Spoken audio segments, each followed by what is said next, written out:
دوستانو سلامونه جوړ په خیر هله د ښه یاست وختونه به په خیر وي دغه یو څه ځنډ چې رامنځته شو رخصتي چې رامنځته شوه دغه به مو په خیر تېره کړې وي موږ او تاسې د پلان مطابق بېرته هغه پاتې درسونو ته راګرځو چې نن له خیره 14 درس دی زموږ او ستاسې د ویناوالۍ فن ټول 15 درسونه وو چې 2 درسونه لا پاتې دي له خیره هغه به هم وړاندې کړو مخکې له دې چې درس را پیل کړو له تاسې مې بیا غوښتنه ده بیا هم غوښتنه ده بیا هم هیله ده چې هغه کورنۍ دندې چې ما تاسې ته درکړې وې د عملي کار دپاره له بده مرغه څنګه چې لازمه وه څنګه چې په کار وه هغسې نه یې ترسره شوي په ځانګړي ډول یو درس و چې څو ځل موږ باید وینا وکړو هندارې ته وکړو د خلکو مخ ته وکړو هغه نه یې ترسره شوي او په ویناوالۍ کې موږ تاسې په لومړیو څو درسونو کې پرله پسې ځینې قاعدې تکرار کړې چې د ویناوالۍ فن که غواړو زده کړو که غواړو ښه وینا وکړو یوازینی کار چې زموږ وینا ښه کولی شي عملي تمرین دی او عملي کار دی او هغه تمرینونه هغه کورنۍ دندې چې په هر درس پورې اړوندېږي هغه باید په خپل وخت ترسره کړو خیر پر صورت تاسې که وخت لرئ کولی شئ بېرته په تېرو درسونو باندې یو کتنه وکئ مرور وکئ او هغه څه چې تاسې نه پاتې دي هغه ترسره کوئ تر څو ښه ویناوال شئ راځو نن 14 درس پیلو 14 درس مو هم به عنوان دی چې د وینا د ښه کېدو لپاره 15 کلیدي نکتې یعنې څنګه کولی شو چې موږ خپله وینا ښه کړو فرضاً وینا مو زده ده وینا کولی شو معلومات وړاندې کولی شو څنګه یې بهتره کړو څنګه یې ښه کړو ګورئ فرضاً په 10 ویناوالو کې شاید ټول یو رقم نه وي یو تر ټولو عالي وینا وکړي سل نمرې واخلي بل ورپسې په دویمه نمره کې شي بل ورپسې په دریمه کې داسې په کټګورۍ سره نو موږ څنګه کولی شو چې ډېره ښه اغېزناکه تاثیرګزاره او ډېره ښکلې وینا وکړو په دې اړه باندې مخکې هم موږ ډېرې لارښوونې کړي دي خو دغه ټولې یو بل پورې مربوطېږي یو بل پورې اړوندېږي دا په دې معنا نه ده چې هغه تېرې لارښوونې چې موږ کړې وي هغه بې معنا دي یوازې دغه 15 کلیدي نقطې باید موږ ځای په ځای کړو نه دا ټول یو بل پورې ارتباط لري ټول یو بل پورې تړلي دي او هر درس اړوند چې کوم نقطې دي کوم کارونه دي هغه باید ترسره کړو ځکه دا ټول سټیپ بای سټیپ یا قدم په قدم ګام په ګام عملي کېږي او هر وخت موږ باید تکرار کړو د ښې وینا لپاره راځئ درس راګرځو اوله نقطه د موبایل غږ ریکارډر ګورئ تاسې پلی سټور ته ورشئ پلی سټور کې ولیکئ چې وایس ریکارډر اتومات هلته تاسې ته وایس ریکارډر راوړي هغه ډاونلوډ کړئ خپل ټلیفون ته هر کله چې تاسې چا سره خبرې کوئ ستاسې خبرې اتومات ستاسې په ټلیفون کې ثبتېږي یو مشخص فولډر ته جوړېږي هغه ته ځي کله چې تاسې له چا سره خبرې وکړئ د ټولې ورځې په جریان کې کولی شئ د شپې لخوا ماخوستن لخوا یا فارغه وخت کې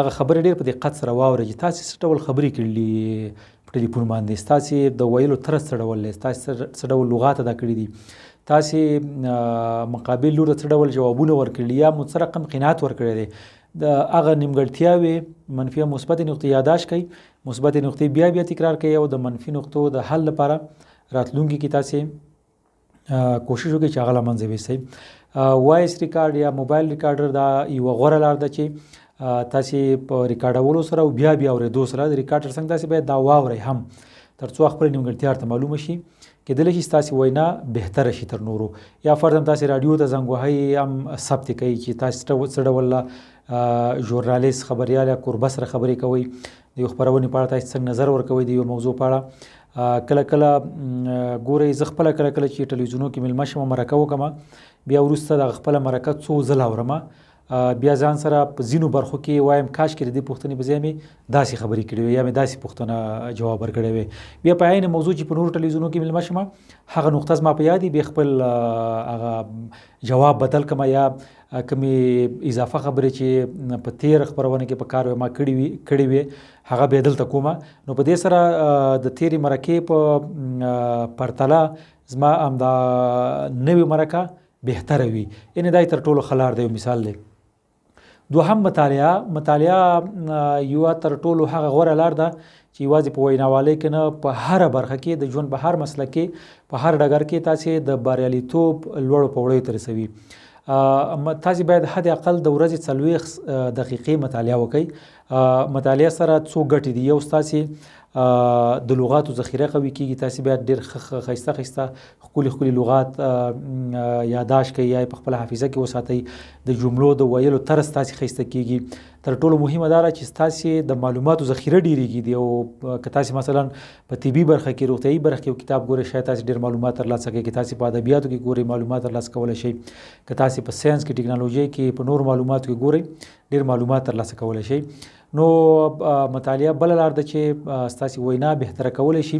ګورئ دغه لوی عالمان ولې ښې خبرې کوي؟ ځکه دوی ډیره مطالعه کوي. او څوک چې ډیره مطالعه کوي ډیر علم لري. او وخت کې څوک ډیر علم ولري هغه هیڅ کله په وینا کې نه بنديږي او ډیره ښه وینا کولی شي. بل له هر ادرس څخه خبرې وکړئ. فرضاً موږ تاسو په خپل جامعه کې په خپل هیواد کې فرهنګي ټولنې لرو. دوی یا اونیزې ناستې لري یا میاشتنۍ لري یا په 2 اونیو کې وناستې لري. په هر ولایت کې شته. کېدلی شي ځینو ولایتونو کې زه ملګري لرم تاسو که ستونزه لرئ په اړیکو کې زه مو ور معرفي کوم. په ډېرو ولایتونو کې زه فرهنګي ټولنو کې ملګري لرم چې دوی فعالیت کوي. هلته فرهنګي ټولنې موږ لرو، مدني ټولنې لرو، یعنې په هره برخه کې حتی معلمینو اتحادیه لرو. تاسو معلمان یاستئ. روغتیايي ټولنې لرو، په سوداګریزه برخه کې لرو. په هره برخه کې اوس په ولایتونو کې ټولنې شته. تاسو کولی شئ په هره ټولنې ته ورشئ، د هغوی د غونډو وختونه معلوم کړئ، د هغوی ادرسونه معلوم کړئ، هغوی سره اړیکې جوړې کړئ او خبرې وکړئ. فرضاً دا کومه سخت خبره نه ده که تاسو فرهنګي ټولنې ته ځئ تاسو وایئ چې زه خو ډاکټر یم یا زه انجینر یم یا زه حقوقدان یم، زه څنګه فرهنګي ټولنه کې خبرې وکړم؟ نه، تاسو د فرهنګي ټولنې په ارزښت باندې معلومات پیدا کړئ چې فرهنګي ټولنه څه ارزښت لري، فرهنګ او کلتور څه ارزښت لري. موږ تاسو ټول دغه ګډه دنده مو ده انټرنیټ کې معلومات سرچ کې ډېر معلومات د هر شي په اړه درته راوړي. یعنې 15 دقیقو 10 دقیقو دپاره مخکې چمتووالی ونیسئ تر څو وینا وکړئ. یعنې هیڅ ادرس مه پرېږدئ چې تاسو ووایئ چې زه د دې ادرس نه خبرې نشم کولی یا یې نه کوم. فرضاً ټلویزیونونو ته لاړ شئ، دوی سره اړیکې جوړې کړئ، غوښتنې ترې وکړئ، رسنیو ته لاړ شئ، غوښتنې ترې وکړئ. په دې سره ستاسې خبرې بهتره کېدلی شي. یا دلته یو بل مثال ما ورکړی دی، کلاب هاوس چې دا په انټرنیټ کې یو اپلیکیشن دی. اوس دغه ډېر ځوانان په دې کې ډېر بحثونه کوي، ښه منطق وایي، ښه دلیل وایي. تاسو کولی شئ په دوی کې کلب هاوسونو کې ګډون وکړئ چې اکثره وخت په ټویټر باندې هلته خبرتیاوې خپرېږي چې نن په دې موضوع باندې دغه ځوانانو ترمنځ موږ بحث کوو. تاسو هم کولی شئ په ازاد ډول هلته برخه والی منطق ووایاست، دلیل ووایاست. په دې سره ستاسو د منطق قوه هم پیاوړې کېږي او ښې خبرې کولی شئ. د لغاتو کتابچه چې دا په ژوند کې هغه د ژوند د بریالیتوبونو یو مهم راز دی. تاسو باید د یادداشتونو کتابچه ولرئ. اوس خو امکانات د ټلیفون دی، حتی په ټلیفون کې کتابچه شته چې پلی سټور نه ډاونلوډولی شئ. خو ټلیفون دا شیان داسې شی دی چې ټکنالوژي را په دې ډېر باور نه دی پکار، خو بیا هم تاسو عاجل کولی شئ چې استفاده ترې وکړئ. تاسو مثلا له یو چا سره مخ کېږئ، له استاد سره په ټولنه کې له عامو خلکو سره، له نورو سره، د هغوی له خولې تاسې ډېرې ښایسته لغاتونه واورېدل. کولی شئ دا لغات په خپل کتابچه کې یاداشت کړئ او زده یې کړئ.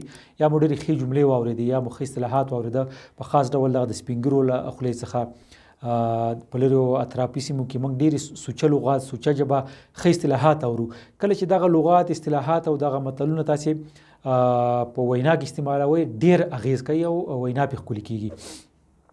ګوره ښه مثال یې دا دی، کله کله موږ تاسې د راډیو له لارې یا د ټلویزیون له لارې د یو چا له خولې ډېر عام فهمه لهجه واورو، ډېر خوند ناکي، ډېر مجذب کي، اصطلاحات واورو، ډېر سوچه لغات واورو، څومره خوند کوي. یعنې که تاسې دغه ډول کار وکړئ ستاسې وینا هم نورو ته خلکو ته خوند ورکوي.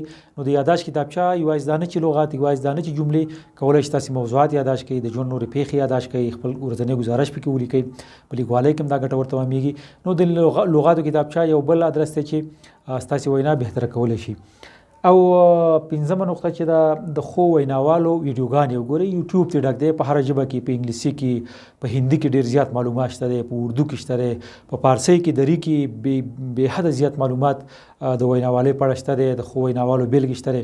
تاسو کولی شئ هغه واورئ، په یوټیوب کې سرچ کړئ. هر کس انټرنیټ لري، موبایل لري، ډاونلوډ یې کړئ. د ښو ویناوالو حرکات وګورئ، سټیج ته د دوی راتګ وګورئ، په سټیج د دوی ودرېدل وګورئ، د دوی د وینا وخت وګورئ، څومره وینا کوي، په څو دقیقو کې خلاصه کوي، د خلکو غبرګون وګورئ. کولی شئ تاسو له دې نه هم زده کړه وکړئ او وینا مو بهتره شي. نو دوستانو دا مو 14 لوستو. هیله ده چې تېرې کورنۍ دندې تاسې په ښه ډول سرته ورسوئ او ماته یو لنډ راپور یا ګزارش هم راکړئ چې چا کومې دندې سرته رسولي دي او کومې پاتې دي. او د نن درس کورنۍ دنده دا ده چې دغه 15 کلیدي نقطې تاسې عملاً استفاده کوئ او ماته په واتساپ ګروپ کې ثبوت واستوئ. فرضاً تاسې وایس ریکارډر ډاونلوډوئ، ماته وایئ چې د وایس ریکارډر مې ډاونلوډ کو او زه سره نن دغه اورم او د بل تر بل درسه پورې یا تر بلې اونۍ پورې تاسې باید ماته ووایاست چې تاسې څومره خبرې ریکارډ کړي دي او څومره مو اورېدلي دي. دغه راز مطالعې په اړه ماته معلومات راکړئ چې تاسې عملاً شروع کړئ. له هر درس خبرې د لغاتو کتابچه او ویډیوګانې، یعنې دغه 15 سره نقطې تاسې باید تر بل درسه پورې عملي کړئ یا حد اقل یو پلان ورته جوړ کړئ چې دا کار زه کوم. ښه وخت.